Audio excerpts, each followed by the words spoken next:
Hi, this is Brian Fogarty, and this is a video for Chapter 10 of the book Quantitative Social Science Data with R, second edition.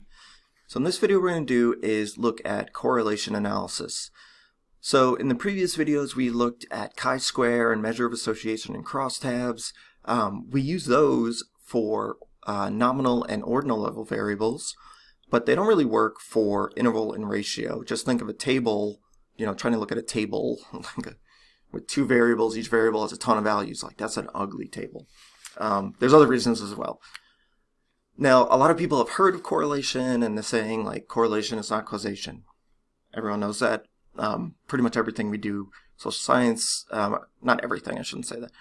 Many things we do in social science, given our data, is not causation. It's correlation. It's about trying to uncover relationships. So we're not saying, like, it is the cause, necessarily, of something.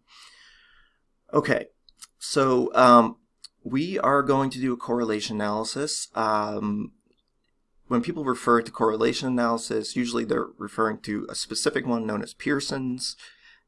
This assumes a linear relationship between our two variables.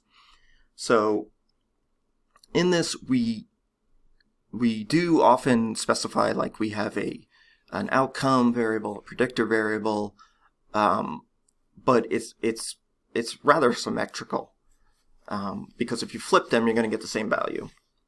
So let's take a look at this. There's a good amount in the chapter on all this stuff. Okay, so we cannot use the VF England because we don't have any variables that are interval or ratio, so we will use the 2020 SIMD data, the Scottish Index of Multiple Deprivation. So I'm going to save this as an object, SIMD. I'm going to read it in with read underscore CSV, SIMD 2020 CSV, and again the missing values in this are stars or asterisks. Okay, and then, excuse me, we are going to recode the data just a little bit here, just to make things a little prettier.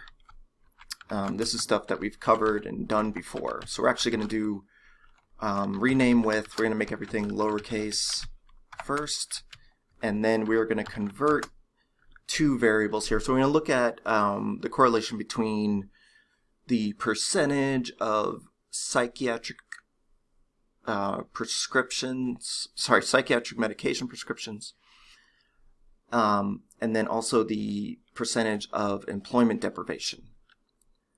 Okay, so we're going to do mutate, percent depress.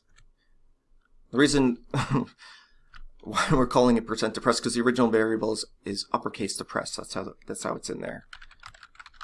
Okay, so we're creating, not 1,000.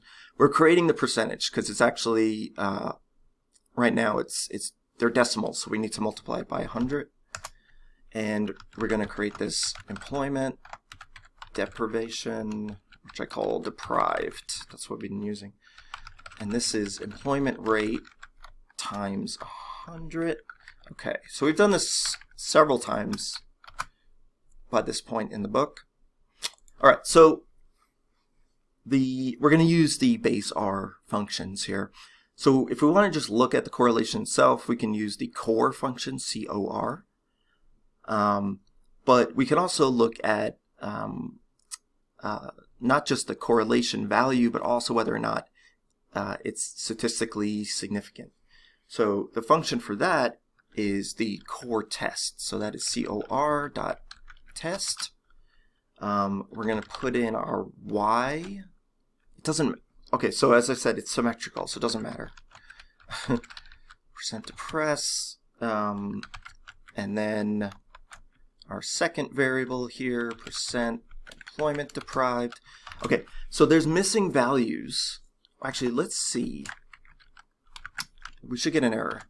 No, we didn't. Okay, good. So in the book, I put in there this option because sometimes there's issues with missing values.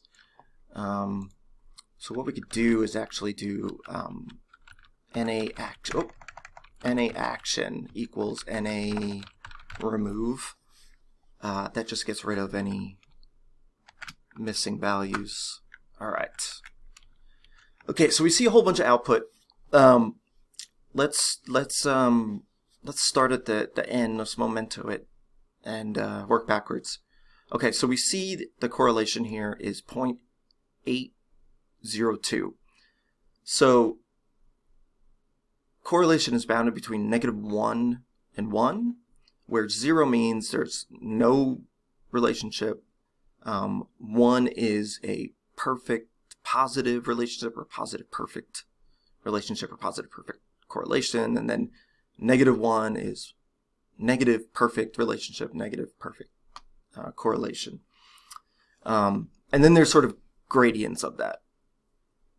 And I include in there rule of thumb, kind of how to interpret this, turn this into words. But from this, we would consider 0.802 a strong relationship or a strong correlation.